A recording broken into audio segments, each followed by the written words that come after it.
Hello, and I return after a ridiculously long break. My apologies for that. I was actually having some computer problems, a lot of computer problems. I had classes that I had to deal with. But that's not going to be a problem anymore. I'm going to attempt to upload as regularly as I can. No guarantees, though. I don't have a specific amount of time that I want this specific video to go. I don't want it to be too long because I'm going to include a figure review in here, but I don't want to spend the whole time talking. So I'll try to make it quick. So I don't have a specific schedule that I want to upload. I only have a certain amount of figures right now. So that means that if I upload daily, I won't be able to upload daily for very long. But I don't know. Maybe we do Tuesdays and Thursdays. Not entirely sure. But regardless, as I said, I was having some computer issues, but I return. New setup, as you can see with the white background, as opposed to the Skyrim map. We also have a new lighting type of setup. But anyway, that's not necessarily important. What is important is obviously the figure. So, for this specific review, what we have is the D-Arts Zero Type 2. I don't own the Zero Type 1, mainly because I couldn't find it as easily as I could find the Type 2. And also, the Type 2, in my opinion, just looks better. But obviously there are differences in the accessories and such, which I'll go into momentarily. So this is the packaging. We have a big window display. This little panel that you keep seeing fall forward is actually silver. It works as a silver background, but obviously it falls forward sometimes when the figure's not in there. Not important. You can see the Mega Man X logo. Has a nice little X type thing going on there. You can see a profile of the figure here. I'm sorry, I'm trying to keep the camera relatively close to the figure in the box, because if I pull it further away and put the figure closer, it'll be out of focus like my other two videos were. But anyway, not important. Here's the back of the box. It's actually kind of plain, and I don't know how I feel about it. If I hadn't seen figure reviews prior to actually buying this, and I just saw this in a store, if it was, first of all, I love this figure because I love Zero. He's one of my favorite video game characters of all time, but also not important. But it's actually kind of plain. You just have a big profile of the figure there, and him with his slashing Z-Saber, and then at the top you can see some face accessories. I don't know. It's kind of lame almost, but it's so simplistic that it works. I don't know. This other side, we get another profile of Zero, just standing there being awesome. So that's pretty much it for the packaging. So here's the figure straight as he comes out of the box, with none of his accessories changed. So he comes with his buster on his arm, as opposed to another arm, and a fist hand straight on him. Which, it's nice that he has the buster, but what I particularly enjoy, here in a second that I'll show you, is he actually has a interchangeable arm. Anyway, let's do accessories first. So we'll set him to the side. So speaking of the buster, you have an exchangeable buster, I guess, barrel maybe, with the original Type 1 and the other figures in this line. They come with blast effects for the buster. Unfortunately, this figure actually doesn't. You can see he has a little slit right there under the barrel, and you can just put your fingernail under and pull it off, which can get quite difficult sometimes. There you go. And this one has a red clear gem in it, which looks really nice. And this one doesn't, which simply allows you to plug in the accessories into it. So we'll go ahead and pop that back on. And it is keyed, by the way, so you can only really put it on one way. I believe. No. No, it's not keyed. I lied. Sorry, been a while since I've done a figure review. Alright, so you get the barrel accessory. Let's do this next. Alright, so, like I said a second ago, he has the exchangeable arm, which is really nice. And I don't know what this is on mine. I don't know if you can see that. There's a little, smudge on it. I don't know what that is. I have tried really hard to get that off. I don't know what it is. It doesn't really affect anything, but it's strange. And basically the way that you interchange it is you just pull the buster off. It's got a little black square peg hole in there, and this obviously has a black square peg. You can simply plug that in. Works really well, looks really nice. And that also means that you can exchange the Buster to this arm too. I guess we'll just keep that arm on for now. Here's another good look at the Buster. It's got another... This thing is loaded up with clear plastic pieces. Like there's one here, one here. I'm not going to go into them all because that'd take a while. Anyway, so those are the Busters. Let's get Zero not looking so stupid. Let's see. Let's do hand accessories. Hand accessories, we have the 2 fist hands that come on him. You also have 2 style pose hands, which actually look really good. Put those to the side. And then we have 2 thumbs up / Z-Saber holding hands. And I have a problem with these. I'll go into that in a second when I get to the Z-Sabers. He has 2 exchangeable faces in addition to the one that he's already got on. He has just a pale, neutral face on. You can exchange that for a teeth-gritted face looking up to the, I guess that's his right, which can be used for certain poses. I don't know how I feel about having him look off to that angle. Sorry, I'd imagine that I keep holding stuff down here. Not used to this setup. I don't know how I feel about him looking off to the right. It kind of limits the posability, but it doesn't really matter. And this one, we have a straightforward angry face, which is nice to have, rather than some awkward angle, like some of them have been. And the paintwork on these are really nice. The eyes look wonderful. Anyway, so on to the Z-Sabers. We actually have 3 of them. We have one that is rounded at the tip like a lightsaber. It's got the ignition down here at the bottom, which looks pretty nice. You can actually pull the saber out, and you've got the hilt, which plugs into this hole that this peg hole that he has in the top. Just plug it straight in, and now he has a Z-Saber on his shoulder, which looks awesome, just like it did in the game. Very cool. I'll take that off for now. Putting you back on. And then we have another one, which has a pointed end, which looks a lot better. Looks like the actual art designs of Zero, not the in-game models. Again, with this one, you can simply unpeg it and plug it in his back as well. Then we have one more. We have this like swoosh type effect for swinging. And it seems to me like it's almost a little too exaggerated. I don't know. It works because that's the way it worked in the game, but if this was any other figure, it would be way too exaggerated for me. Because this Z-Saber is a lot straighter than this is and kind of throws it off. But for Zero, it works, but for any other figure, it probably wouldn't. You can unpeg this one as well, but it has a longer peg than the others. I'm assuming that's to support this big weight here, so you can't really plug it in without it looking awkward. So that pretty much does it for the accessories. So the issue that I was talking about earlier with the hands, they did the hands in a flat paint, which looks good and it works, but then whenever you take the Z-Sabers, I'll also show you how you'll get the Z-Sabers in Zero's hand, is this bottom bit, the silver, unpegs, and you slide it down. But here's the problem. You get a whole bunch of paint transfer from the hilt down on the hand. And now, if you just put it in like this, he can't actually hold it, because this peg doesn't fit. As you can see, it's not out long enough. So what you have to do is you have to push it down even further and pull the thumb back. Like that.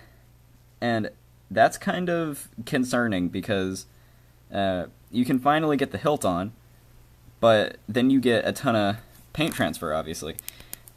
It's like he's got some sort of Cheeto dust on his fingers, and that's not okay. It also creates a crease in the finger where the hilt is, so it kind of flattens it out almost. I know that that's hard to tell from this camera. My apologies. But I don't know. I feel like whenever people are going to be posing him with this hand, they're going to have the Z-Saber in his hand, so it won't really matter. Anyway, the way that you exchange the hands is basic enough. They're on a double ball peg, so you just pull the hand off, put on whatever hand you want.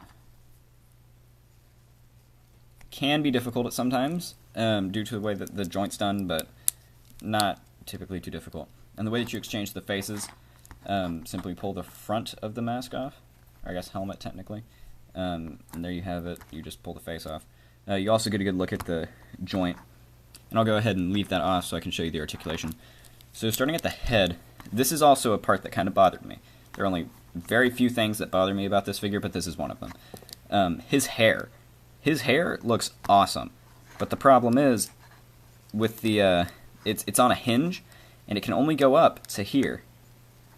It also has another swivel slash hinge right here that allows it to go from side to side, which looks good enough. Also, I don't remember that being blue. I remember it being silver. I don't know why it's blue.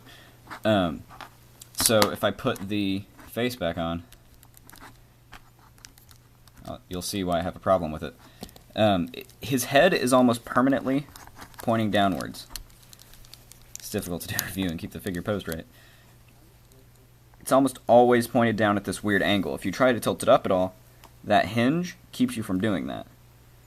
But all of the poses that you see him in, his head is at this angle, but it makes it difficult to pose whenever you try to have him looking forward and his face is always down.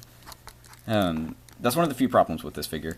Other than that, the hair's fine. It's really, really light, too, so it doesn't really interfere with the posing that much. The head has a hinge in there, but it doesn't work that well, obviously, because of the problem I just said with the hair, but it works well enough, I suppose. Also, here's an issue. If you look, here, let's use the Z-Saber to point this out. There's a huge crease right here. This, I'll show you on the box. This edge of the circle should be flush with this red piece where it separates. But on mine, and I believe that this was actually a common problem, let's see how close we can get to the camera, there's a huge gap here. It's flush on this side, but there's a huge gap. I don't know. It's kind of strange. Also, something that I just happened to notice, if you look at the difference on the cheek armor, this Zero actually has the little slits that are supposed to be there on the cheek, and this little one on the side doesn't. I don't know. It's weird. Anyway, so moving down, we've got what I'm assuming is just a single ball peg for the actual neck, which gives them actually pretty good range of motion.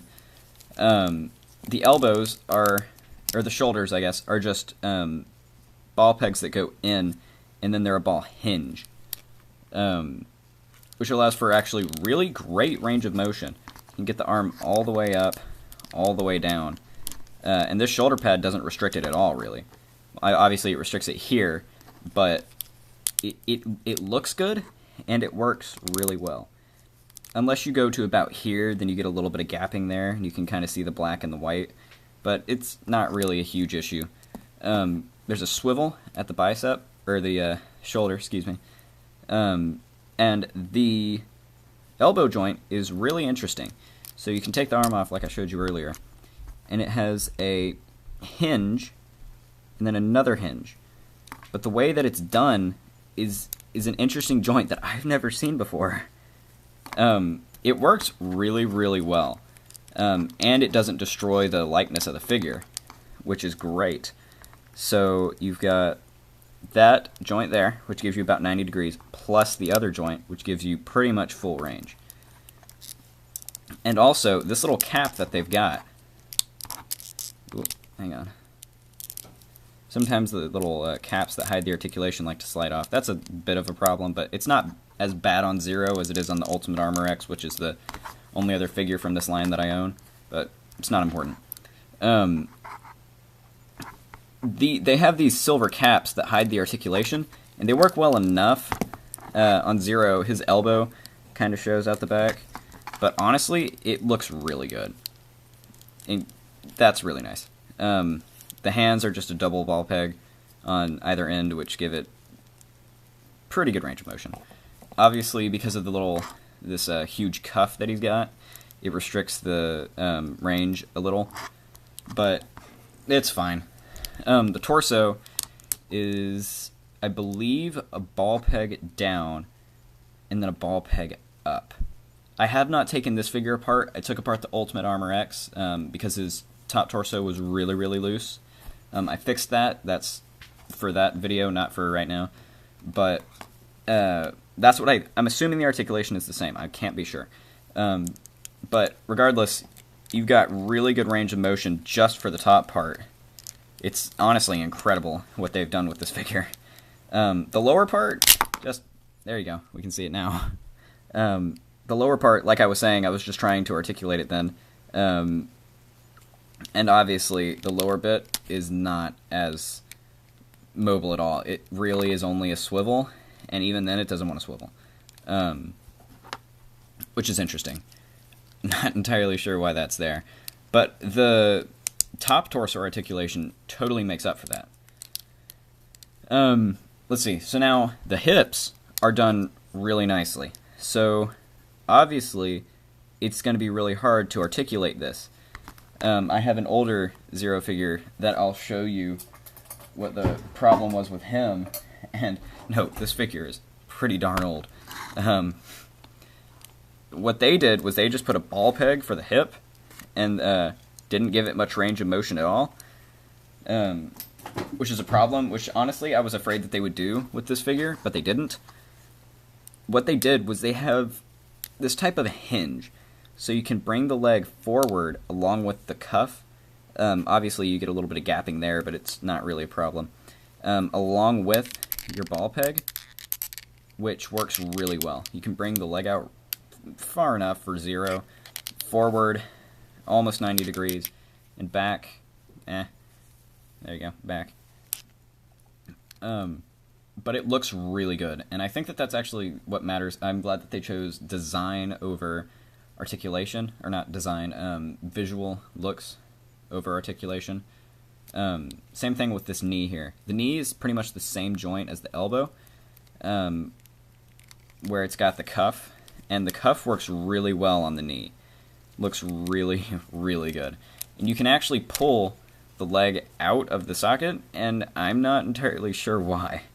It's like they were going to do an Ultimate Armor like package, maybe, extension pack that you could buy for this figure, but I really don't understand that at all. Like, why? Why can you pull apart Zero's legs so easily? Why did they not just make it a fixed joint? It makes sense for the arms, because you have to exchange them, but I'm not entirely sure. This foot joint works really well also, because it's got this just crazy joint in here. So the way it works, it's got a ball peg going in, a ball hinge, and then another ball peg. So you can have it straight and flush like that. I don't know if the term is flush. Am I using that wrong? I don't know. You can also bring the foot forward like that. It doesn't look too bad unless you bring it too far, then you can really see the articulation there. You can bring it forward well enough, but you can extend it more to get better range of motion, which is nice. And then the ankle rocker is really nice as well. It just works so well for this character. So that's the articulation. With the just overall likeness of the figure, he looks incredible and exactly like he does in all of the promo art and everything. The lines are really crisp, as you can see there. The gold actually has like a sparkle to it. Same thing with this, the white on the helmet here, here, and here. And on the knee pads too, I guess. Not on the hands though. The hair looks really good also. This kind of bothers me. There's a thing there that you can see, copyright Capcom, and then some garb, I guess. I don't know what that is. But just the whole figure looks awesome. I like that they used actual clear plastic pieces for these little pieces on the chest and on the forehead and the feet especially. Just overall makes the figure look really nice. So overall, honestly, this figure is pretty amazing. I might be a little biased because I simply think that Zero is an awesome character. But regardless, this figure is done incredibly well. And I don't know his price point now. I haven't looked in a while. But last time I looked, and that was when I bought him, he was around $40. And for the price point, I say it's worth it. But like I said, you have to really enjoy Mega Man to buy it. But anyway, that's just my personal opinion. I think it's worth the money. I don't know how much he's worth now, but that's what I bought him for. So anyway, that pretty much does it for this video. I'll try to start uploading as soon as I can, and thanks for watching.